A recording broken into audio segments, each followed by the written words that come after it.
సేపట్లో ఎన్నికల సిబ్బంది పోలింగ్ కేంద్రాలకు చేరుకోనున్నారు. అయితే విశాఖలో పోలింగ్ కేంద్రాల వద్ద ఉన్న పరిస్థితికి సంబంధించి మరింత సమాచారం మా ప్రతినిధి లక్ష్మణ్ అందిస్తారు లైవ్ లో. లక్ష్మణ్, చెప్పండి, ప్రస్తుతం అక్కడ విశాఖలో పోలింగ్ కేంద్రాల వద్ద పరిస్థితి ఏ విధంగా ఉంది?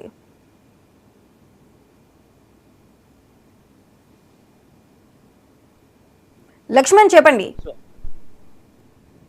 ఆంధ్ర విశ్వవిద్యాలయంలో ప్రధానంగా ఇక్కడ నుంచి ఈవీఎంల తరలింపులు అయితే ప్రారంభమైంది. కాసేపటి క్రితం ఎవరైతే రిటర్నింగ్ ఆఫీసర్లు ఉంటారో వాళ్ళందరికీ కూడా ఇన్స్ట్రక్షన్స్ ఇవ్వడం జరిగింది.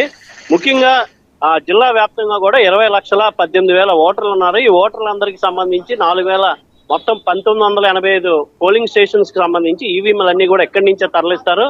దీంతో పాటు కూడా సమస్యాత్మక ప్రాంతాలు అయితే ఏవైతే ఉన్నాయో 475 ప్రాంతాల్లో, ముఖ్యంగా రూరల్ ప్రాంతాలు పాడేరు, అరకు, చింతపల్లి ఇలాంటి నక్సలైట్ ప్రభావం ఉన్న ప్రాంతాల్లో అయితే కట్టుదిట్టమైన భద్రత ఏర్పాట్లు చేశారు. అలాగే ముఖ్యంగా చూసుకుంటే ఉదయం 7 గంటలకు ప్రారంభమయ్యే పోలింగ్ శాతం 4 గంటలకే ముగియనుంది. ఎన్నికల కమిషన్ ఏదైతే కేంద్ర ఎన్నికల కమిషన్ ఏదైతే ఆదేశాలు జారీ చేసిందో దీనికి అనుగుణంగానే కేంద్ర బలగాలు, అలాగే లోకల్ గా సివిల్ పోలీసు, జనరల్ పోలీసు మొత్తం అందరూ కూడా ఇక్కడ బందోబస్తుకి అయితే పటిష్టమైన కట్టుదిట్టమైన ఏర్పాట్లు ప్రారంభించారు.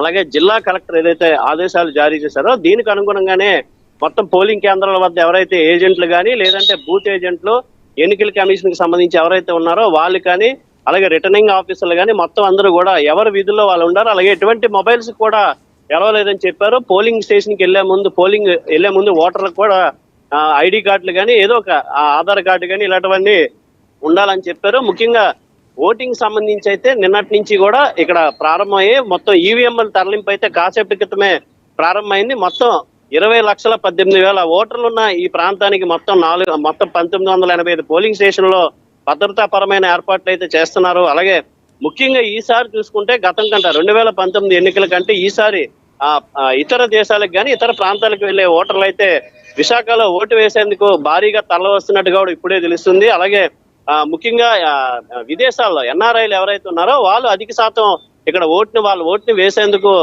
వస్తున్నారని కూడా చెప్తున్నారు. ముఖ్యంగా ఈసారి పోలింగ్ శాతం కూడా పెరిగే అవకాశం ఉందని కూడా చెప్తున్నారు. గతంలో 60% ఉంటే ఈసారి 70%కి వచ్చే అవకాశం ఉంది.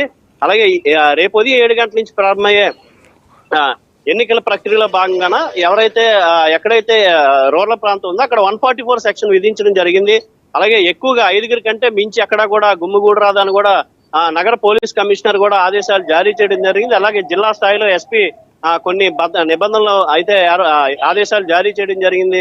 ముఖ్యంగా ఏదైనా ఎన్నికల సమస్యలు ఏవీ లేకుండా, అవాంఛనీయ ఘటనలు జరగకుండా ఎన్నికలు అయితే నిర్వహించాలని ఆదేశాలు అయితే వచ్చాయి. ముఖ్యంగా మరి కాసేపట్లో ఎక్కడికక్కడ ఏ కాన్స్టిట్యున్సీ ఈవీఎంలు పంపిస్తున్నారు. అలాగే ముఖ్యంగా ఈవీఎంలు పట్టుకెళ్లేటప్పుడు బస్సులు కానీ లేదంటే వాహన సదుపాయాలు లేవని కూడా కొంత నిరుత్సాహం అయితే వ్యక్తం చేస్తున్నారు.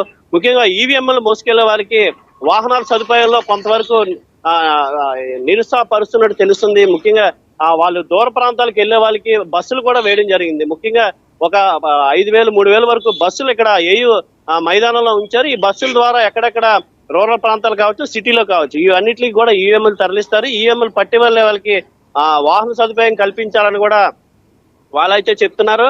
అలాగే ఈ ఏర్పాట్లకు సంబంధించి రిటర్నింగ్ ఆఫీసర్లకు ప్రత్యేకమైన మీటింగ్, ప్రత్యేకమైన నిబంధనలు అయితే ఇవ్వడం జరిగింది.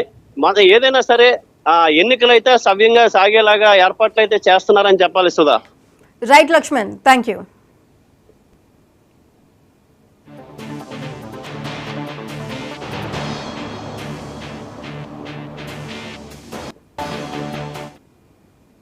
ఇవి ఇప్పటివరకు అప్డేట్స్.